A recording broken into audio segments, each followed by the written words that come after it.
Hello, players and viewers alike. We're on week number 4 for WSSEA High School Splatoon League here. My name is Neptune, and I'm not alone in this charade.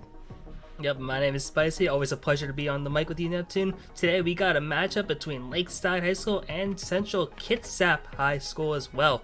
So this should be a really exciting matchup here. I'm super hyped to get into this.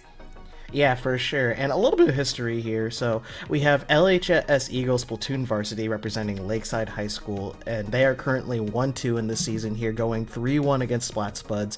0-3 to Fighting Irish, and another 0-3 to SHS Splatoon Varsity. There's a lot of strong teams, Spicy. And one more thing I want to note for Central Kitsap, right, as well, is they also 3-0'd Splat Spuds Varsity as well. So we should be in for an interesting game if both these teams have been able to triumph over, I believe, Ridgefield School District. Yes, that is the team that was representing Splat Spuds. Yeah, so these teams are relatively even, and at this point in the season, you are really fighting. These matchups all really start to become more important as the season goes on the line. Look at playoff implications, as well as like you fighting just for overall standings. And at the midpoint now, or really approaching the midpoint of the season, a lot of these teams are starting to really piece things together. They're starting to figure out what's been working, what's not working, what adjustments are we going to make. And I think now you're going to see a lot of more refined gameplay, especially with these teams already having a bit of experience under their belt. I'm excited to see what we got, and looks like we're going to Tower Control Inkblot, kicking it off right off the bat. Oh boy, a beloved classic for sure. Is. Tower Control Inkblot Art Academy is a combination as timeless as peanut butter and jelly. It's just one of those happy every time I see this map mode, I'm smiling. It's a very competitive back and forth here. You have to get through multiple checkpoints, ride that tower all the way to the enemy spawn there, while being able to break through those checkpoints as well. And something I want to bring attention to, Spicy, you mentioned this earlier. Apparently some of these players from Central Kitsap played outside the league in the greater Splatoon community. Yeah, it does look like they have some tournament experience under their belt, and really it does pay a lot to go into the greater scene and get some experience playing against teams that's often, especially in tournaments they played in, with teams probably much more outside their level, and you do learn a lot for there. And really just getting any type of team experience is super important, especially like when you first start off in competitive play. Like we can talk about this at length, but like it's very different playing in like the solo queue ranked experience compared to playing in a much more organized team setting and like with like leagues and all that. Yeah, definitely. And these teams have definitely had the time. They had a little bit of time to stew, figure out their compositions, looking for the right weapons, the right map modes, right? Experimenting around, right? Practicing with your team, putting in that time, not just putting in that time individually, but also as a team as well. And spending that time in an outside tournament like that, I think speaks miles for preparation, right? And how seriously you want to go into these matches here. Speaking of which, we are loading up in here, Spicy. Yeah, I'm excited to see what kind of preparation has been made already at this point, as well as going to see what comes out from these opening comps and some interesting options off the bat from Central Kitsap, and Lakeside High School also rocking some interesting options there as well.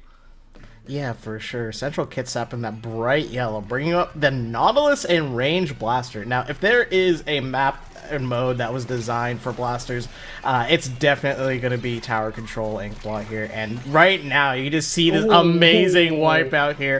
One by one, the members of Lakeside High School fall, and it's a free and easy tower right here for those Nautilus right here, Spicy. Yeah, and then they're pushing up even farther up with that Ultra Stab. That hammer is going to do so much damage over here. Already taking 2 members off the board now. And you're seeing that Central Kitsap is once again pushing forward. Already in a 2-down situation now, and already past that second checkpoint with the 2 specials online as well. They're looking very solid in this opening. Oh my goodness, very solid indeed. That RB unfortunately went down there. Just a lot of fighting from Lakeside here. Just looking to contest this tower. The splashdown comes out, the hammer comes out. Just all the specials in the kitchen sink are being tossed out here. Crossdog is able to make it onto the tower, but not for long, as the fellow members of Central Kitsap ride it all the way to the end. We have a knockout here, Spicy.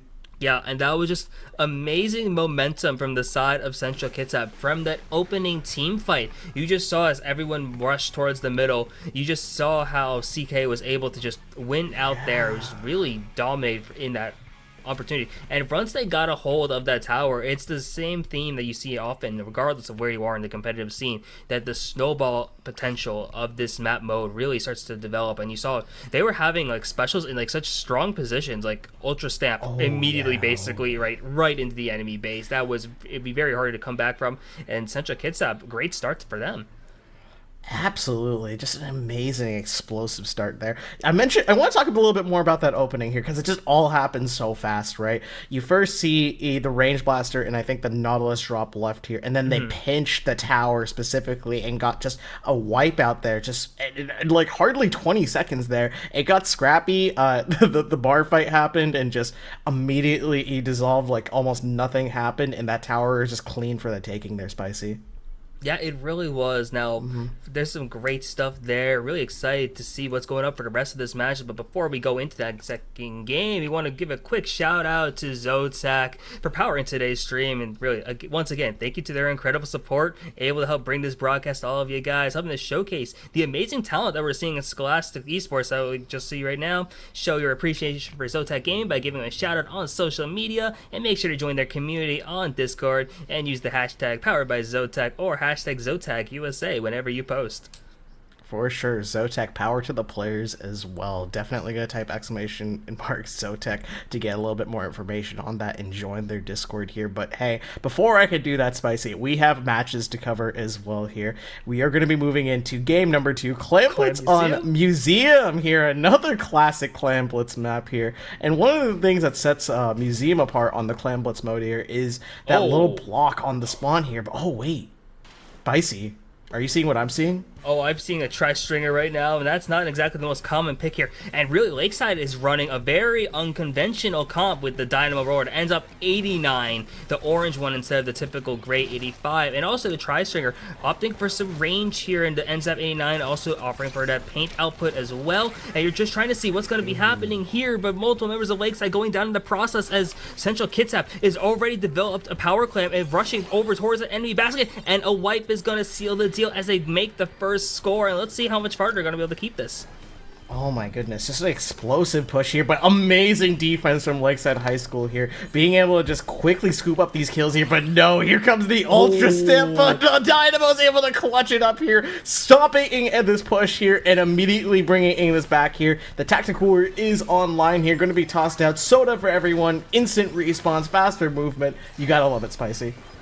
Yeah, you love to see how these tactical or buffs are going to be helping out this team. Now, Lakeside now have a slight deficit here, but they do have the Pity Clam to help their opening. But look at Central Kitsap, once again, just really managing their clam economy well. Having 2 down is the process, and that splashdown's going to make that into a delayed wipe at this point. And look at these rushing in towards this basket, and that's at least 1 power clam going in. There's another one right under the basket there, as we're down to the 45 as Central Kitsap is looking to keep this push going and just really keep up this offensive pressure. Oh, and more clams are being followed by that wiper query, like very too smartly backing up, and hammer comes, another one drops down here. Bada bing, bada boom, a wipeout occurs here, Spicy. Yeah, and that basket's still open. Look at that. They're just gonna keep funneling in these clamps, just keeping it a little more open and waiting for their teammates to come through. The wiper's gonna be coming back up. Gonna keep tossing these clamps in. They are 2 away from knocking it out here. Let's see if Central Kitsap's gonna be able to find any more. And that is gonna be game 2 as Central Kitsap once again gets a score early on in the game and then is able to descend with a little bit of a hiccup, but able to keep that score and keep that momentum going. Oh man, it's a blink and you miss it moment right there. Well, every time I had a train of thought here, it just got immediately stopped because one of the players from Central Kitsap here just immediately pulled out a special or a big play from their own side and just immediately just got crucial picks to be able to just stay on top of that spinner there and just score the clams in back and forth. Easy cycling there, Spicy. That was just so smart and so well done.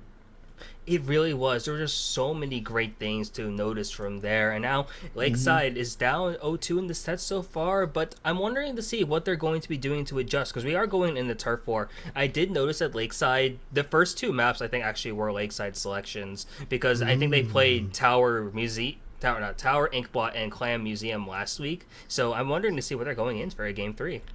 Yeah, for sure. Turf War, if you guys are not familiar with, I always like to restate the rules here for any new viewers watching here. Paint the map, right? Whatever your color it has, the most coverage here at the end of the day, they are going to be winning here. So some more painting weapons are definitely going to be favored here. But before we get into that, I do need to give a thanks to LANFest for building healthy communities through gaming with 23 chapters across 18 states and over 150 events per year. You can go to LANFest.com and check out the Washington chapters, Inferno Land, and Emerald City LANFest to find an event near you. Definitely check that out, as Washington State has a lot to offer in terms of not just Scholastic esports, but the greater esports scenes in general. Yeah, Washington as a whole is just really far in advance in terms of like the esports scene. You're seeing it here with a lot of the talent between these two teams. Lakeside High School has found themselves down in 0-2, but we saw it last week. This is a team very capable of pulling off some big wins here. And Turf War Flounder, I think, could be maybe the pick they're looking for here. I'm wondering if they're changing anything up, especially with a map like this, Flounder Heights, with all that verticality. Yeah, for sure. I saw they had a lot of interesting picks here on the side of Lakeside High School, but the weapon that comes to mind here, if you're gonna go on Flounder, it's gonna be that Dynamo. Just that giant roller swings, that just the giant ink flicks, just oh, and the vertigo, right? If you are able to set that up there, you can control so much of the map and cover so many options here. The beauty of Flounders is gonna be Edie's little twin towers in the middle, as I like to call them here. They have inkable walls from all sides here, so you can be attacked and flanked from all different sides here. But let's get into it, Spicy. Oh, wait. There's some great options on both sides. One thing, Central Kitsap adjusted their comp. They are running the Reflux here, a weapon that is known to be historically amazing in Turf War as well. And Lakeside High School rocking that Aerospray RG as well as the Octobrush here. Some great adjustments, I think, on both sides. Oh yeah, for sure. Reflux being one of the strongest weapons for its ability to just quickly paint and just shoot out missiles. As he saw missiles hit one of those wives out there. Oh my goodness. But Octobrush is also a really strong weapon as well. Not only just something that's really easy to wield in a fight sometimes, but oh wait, the Wiper is going to be able to come down there and shut down the Octobrush.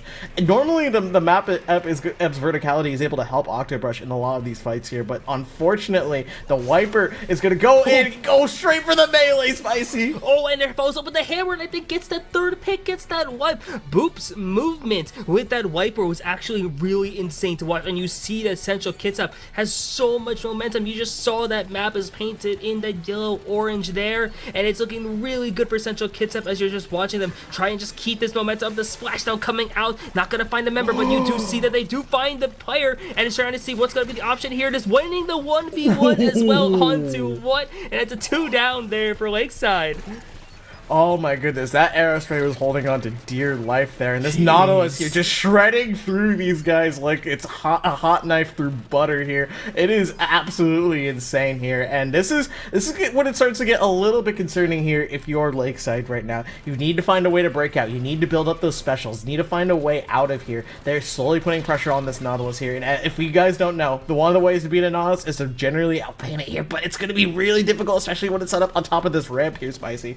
Yeah, it's in such a dominant position at this point now, and Central Kitsap is just playing so well, and they're positioned so well. They are finding every single player on this map, and the communication and the coordination is on point there. You can tell as multiple members of Lakeside High School keep going down. Central Kitsap in this last minute has been holding strong and just finding pick after pick and holding on to this position.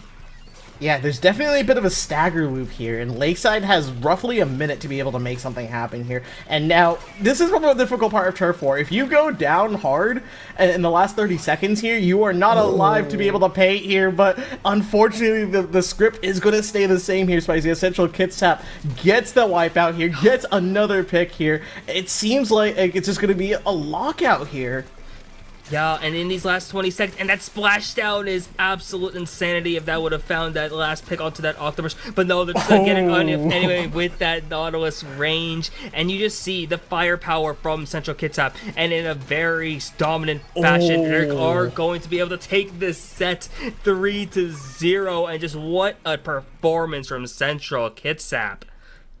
Oh my god. Give me a second. I need to clean my glasses here, Spicy, because I need to see how much paint on that map is yellow. 80.5% here. There is dominance, and then there is what a Kitsap has performed right here. Quite a great feat. A lot of training has been done here to be able to mark this 3-0 victory here. Congratulations, Kitsap here. You're going to be 2-1 to your record here for week number 4 as well. That is absolutely insane. Just these players, their movement, their fights. That Nautilus, I believe, was just tearing it up every time. Some time of Lakeside High School tried to get something set up there. The Nautilus was there watching.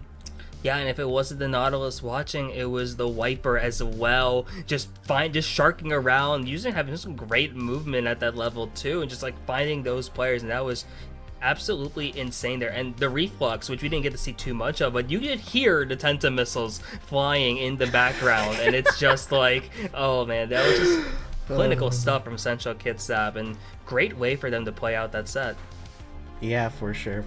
So before we go here, Spicy, and we end off for the stream, I do think we have one more sponsor here to give out here. We have to give a thank you to Seattle Built PCs for their continued support of WSSEA here. So Seattle Built PCs are custom PCs builders trusted by pros. Since 2020, they've been crafting incredible rigs for world famous esports players, content creators with millions of fans, and even developers of your favorite games.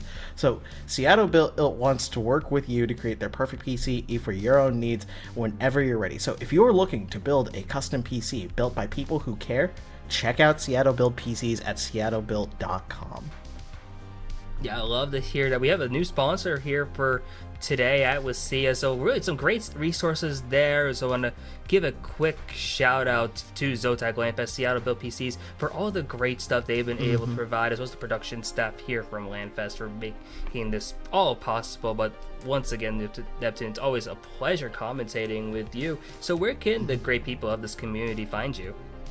Yeah, for sure. You can find me at Neptune. It's a 2 instead of a TU, like it typically is spelled, and an underscore at the end here, both on Twitter and Twitch. But I'm mainly around the collegiate esports circles, especially for Splatoon, right? So maybe I'll see some of these high school students if they decide to sign up for the league and manage to pull a group together here. But that's enough about collegiate here. That's all about the high school and what the players are presenting here today, as well as the wonderful sponsors that we have showcased here. Spicy, where can the rest of the people find you?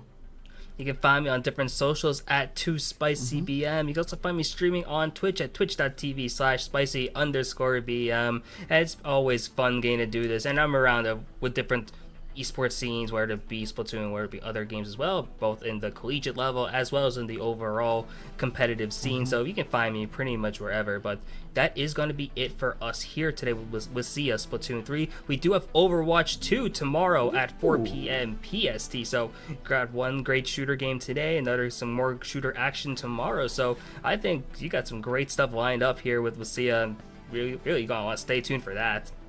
Oh yeah, for sure. Drop a follow button if you're on Twitch as well, because you definitely do not want to miss Overwatch 2, as well as the other games that are being hosted by WSSEA Esports as well. So once again, thank you. Stay updated, stay hydrated, and have some fun. Have a fantastic rest of your night.